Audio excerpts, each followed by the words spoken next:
അമേരിക്കയുടെ ഇറക്കുമതി തീരുവ പ്രഖ്യാപനം ഇന്ത്യക്ക് നഷ്ടമാണെന്ന് മുൻ ധനമന്ത്രി doctor T M Thomas Isaac.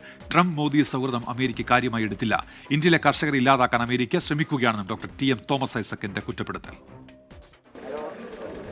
ട്രംപുമായിട്ടുള്ള വ്യക്തിപരമായ സൗഹൃദമൊന്നും ഒരു പ്രശ്നമല്ല. അമേരിക്കക്ക് അമേരിക്കയുടെ താല്പര്യമല്ലാതെ വേറെ ഒന്നില്ല. അമേരിക്ക ഏകപക്ഷീയമായിട്ട് വെല്ലുവിളിക്കുകയാണ്. ഇന്ത്യയുടെ കാർഷിക മേഖലയിലുള്ള സംരക്ഷണങ്ങൾ ഇല്ലാതാക്കിയില്ലെങ്കിൽ ഞങ്ങൾ 25% നികുതി ചുമത്തും എന്ന് പറഞ്ഞുകൊണ്ട്. ഇത് കാണിക്കുന്നത് അമേരിക്കയുടെ നഗ്നമായിട്ടുള്ള സാമ്രാജ്യത്വ മോഹങ്ങളാണ്.